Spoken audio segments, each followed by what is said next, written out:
ஏசாயா தீர்க்கனால உரைக்கப்பட்ட ஒரு தீர்க்க தரிசனம். ஒரு கன்னிகை கர்ப்பவதி ஆவாள், அவள் ஒரு குமாரனை பெறுவாள். அந்த கன்னிகை இருந்த வீட்டுக்குள்ள கர்த்தருடைய தூது வருகிறது. ஏன் நீ தேவனுடைய குமாரனை சுமக்கிற பாக்கியத்தை பெற்றிருக்கிறாய் என்றால், உன் மேல ஒரு கிருபையை கர்த்தர் வச்சிருக்கிறார். ஆமென். ஸ்திரீகளுக்குள்ளே நீ ஏன் ஆசீர்வதிக்கப்பட்டவள் என்றால், நீ மற்றவர்களை விட யோக்கியமா, பரிசுத்தமா, உண்மையா வாழ்றதுனால அல்ல. ஒருவேளை மரியாள் அப்படி பரிசுத்தமாய் வாழ்ந்த மகளாக இருக்கலாம், அதுல மாற்று கருத்து இல்லை. உண்மையாய் கர்த்தருக்காக காத்திருந்த பெண்ணா இருந்திருக்கலாம், அதற்கு மாற்று கருத்து இல்லை. ஆனால் அதனால எல்லாம் இல்ல. ஏன் தெரியுமா நீ ஆசீர்வதிக்கப்பட்டவள்? ஏன் தெரியுமா நீ பாக்கியவதி? உன் மேல தேவ கிருபை இருக்கிறது. கிருபை பெற்றவளே மரியாளே, நீ கிருபை பெற்றவள். நீ கர்ப்பவதி ஆவாய், ஒரு குமாரனை பெறுவாய். உன்னிடத்தில் பிறக்க போகிற அந்த சந்ததி பரிசுத்தம் உள்ளது என்று பைபிள் சொல்லுது. நீங்க இந்த கிருபை பெற்றவளேன்னு தொடங்கிட்டு மரியாளுக்கு கர்த்தர் கொடுக்கிற ஆசீர்வாதம் அளவில்லாத ஆசீர்வாதம். பரிசுத்த ஆவி உன்மேல் வரும்.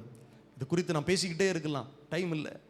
அப்ப கிருபை உள்ளவர்களுக்கு தேவனுடைய ஆவியானவர் வருகிறார். கிருபையாய் ரட்சிக்கப்படுகிற மனிதர்களுக்கு ஆவியானவர் கொடுக்கப்படுகிறார். பரிசுத்த ஆவி உன்மேல் நிழலிடும். நீ கர்ப்பம் தரிப்பாய், ஒரு குமாரனை பெறுவாய். அவருக்கு இயேசு என்று பெயரிடுவார்கள். அவர் பெரியவராயிருப்பார். தம்முடைய ஜனங்களின் பாவத்தை நீக்கி அவர்களை பரிசுத்தப்படுத்துவார். தேவனுடைய பிள்ளைகளாக மாற்றுவார். தம்முடைய சொந்த இரத்தத்தினால் அவர்களை மீட்டுக் கொள்ளுவார். அல்லேலூயா. மரியாளுக்கு என்ன தெரியுமா சொன்னாங்க? முதல்ல கொஞ்சம் கேள்வி கேட்டாங்க, இது எப்படி ஆகும், நான் புருஷனை அறியேனே. ஆனா திரும்ப திரும்ப கர்த்தருடைய வார்த்தை அவளை திடப்படுத்தின உடனே சொல்றார், ஆண்டவரின் தாழ்மையின் அடிமையின் வாழ்க்கையை கண்ணோக்கி பார்த்தார்.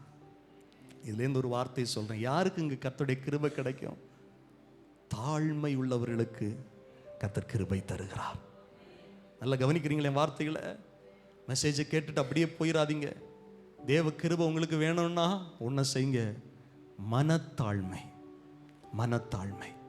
தேவ சமூகத்தில் எதிர்த்து, மேட்டிமை உள்ளவனுக்கு தேவன் எதிர்த்து நிற்கிறார், பெருமை உள்ளவனுக்கு எதிர்த்து நிற்கிறார். ஆனால் தாழ்மை உள்ளவர்களுக்கோ கிருபை கொடுக்கிறார். மரியாளுடைய ஸ்டேட்மெண்ட் அதை உறுதிப்படுத்துகிறது. பைபிள் சொல்லுகிறது, அவர் தம்முடைய அடிமையின் தாழ்மையை நோக்கி பார்த்தார். அல்லேலூயா. இதோ இது முதல் எல்லா சந்ததிகளும் என்னை பாக்கியவதி என்பார்கள். யாருங்க பாக்கியவான், யார் பாக்கியவதி?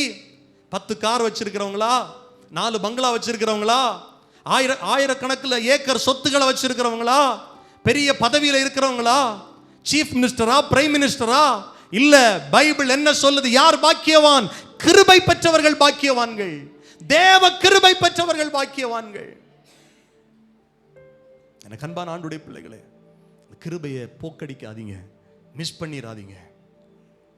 அநேகர் இன்றைக்கு கிருபையை போக்கடிக்கிறாங்க, கிருபையை உதாசீனப்படுத்துறாங்க, கிருபை நாட்களை உதாசீனப்படுத்துறாங்க.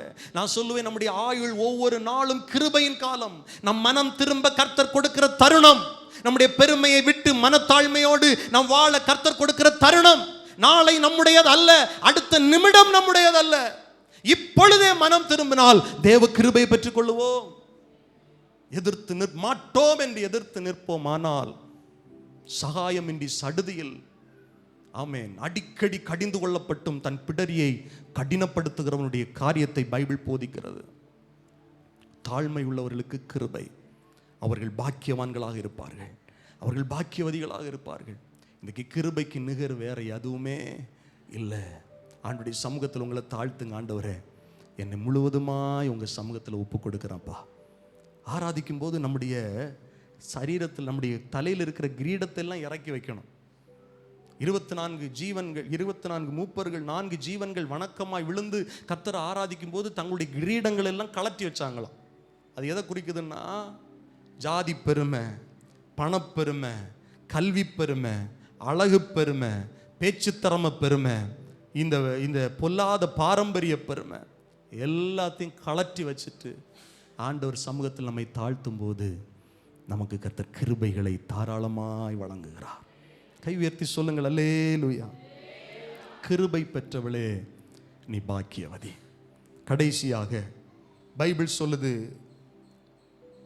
1 கொரிந்தியர் 12வது அதிகாரம் 7, 8, 9 வசனங்களை ஒருவர் வாசிக்க கேட்.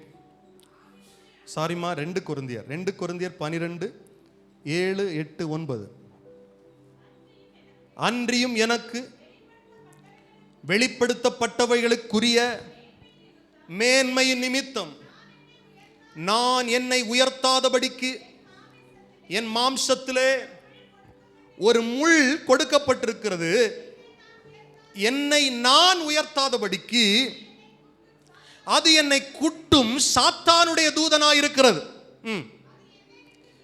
அது என்னை விட்டு நீங்கும்படி நான் 3 தரம் கர்த்தரிடத்தில் வேண்டிக் கொண்டேன். அதற்கு அவர், என் கிருபை உனக்கு போதும், பலவீனத்திலே என் பலம் பூரணமாய் விளங்கும் என்றார். ஆக எல்லாம் சேர்ந்து வாசிங்கய்யா. வல்லமை என் மேல் தங்கும்படி என் பலவீனங்களை குறித்து மிகவும் சந்தோஷமாய் மேன்மை பாராட்டுகிறேன். அல்லேலூயா. இது யார் பேசுனதுன்னா அப்போஸ்தலனாகிய பவுல் பேசுகிறார்.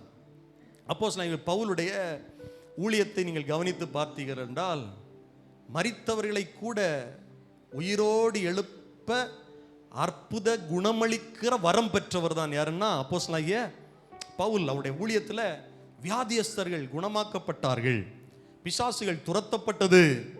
இல்லை, மரித்தவர்களை கூட உயிரோடு எழுப்புகிற வல்லமையை அப்போஸ்தலனாகிய பவுலுக்கு கர்த்தர் கொடுத்திருந்தார். ஆனா இப்போ பவுலை பாருங்க என்ன செய்யறாரு, ஆண்டவர்கிட்ட ஜெபம் பண்றார்.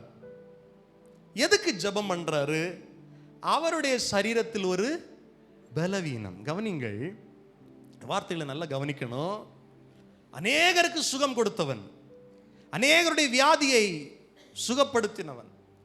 இப்போ கொரிந்து சபைக்கு எழுதும்போது அவனுடைய வாழ்க்கையில் நடந்த ஒரு காரியத்தை எழுதுகிறார். ஆண்டவரிடத்தில் அவன் ஜெபம் பண்றார், ஆண்டவரே, ஒரு முள் என் சரீரத்தில் இருக்கு. வேத வல்லுநர்கள் சொல்லுகிறார்கள், அப்போஸ்தலனாகிய பவுலுடைய கடைசி காலத்தில், அவனுடைய ஊழியத்தின் கடைசி காலத்தில் அவன் சரீரத்தில் ஒரு பலவீனம் இருந்திருக்கிறது, சரீர பலவீனம், வியாதி இருந்திருக்கிறது. இதை ஆண்டவரே என்னை விட்டு மாற்றுங்கன்னு ஜெபம் பண்ணி இருக்கிறார். ஜெபம் பண்ணும்போது 3 முறை நான் அதை குறித்து ஜெபம் பண்ணினேன். பைபிள் சொல்லுது, அது என்னை உயர்த்தாதபடிக்கு அது என்னை குட்டும் சாத்தானுடைய தூதனா இருக்கிறது.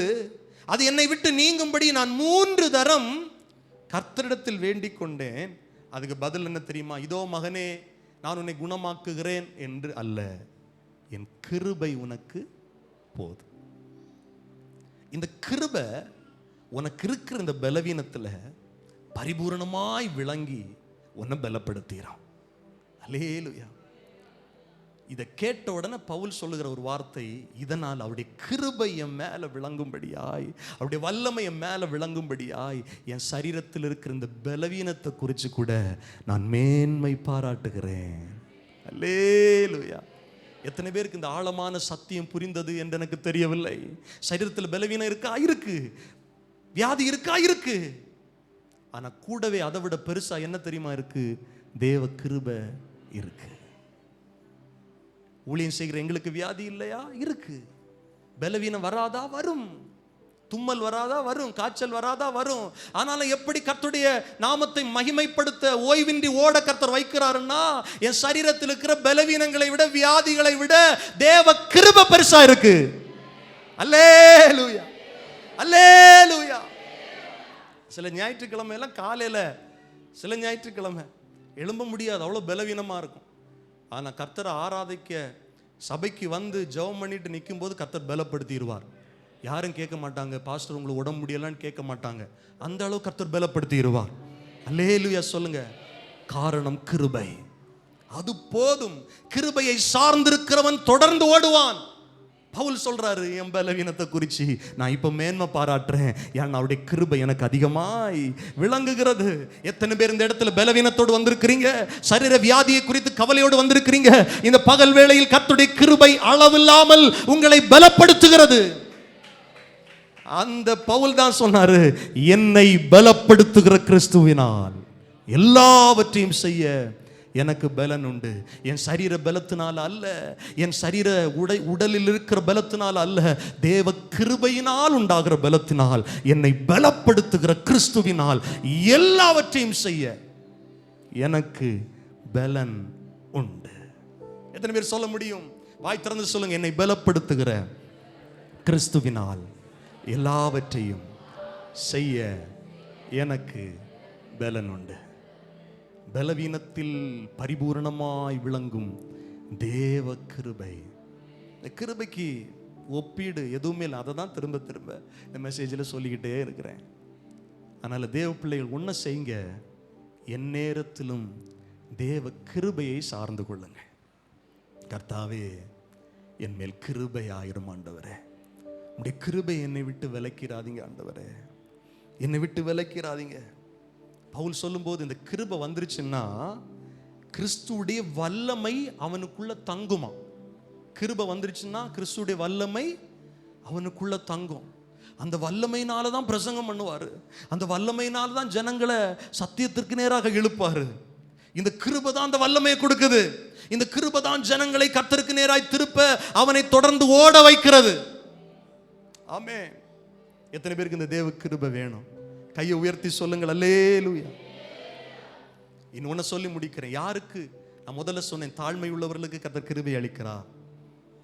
இனி யாருக்கு கர்த்தர் கிருபை அளிக்கிறார்னா, கர்த்தருக்கு பயப்படுகிறவர்களுக்கு கர்த்தர் கிருபை அளிக்கிறார்.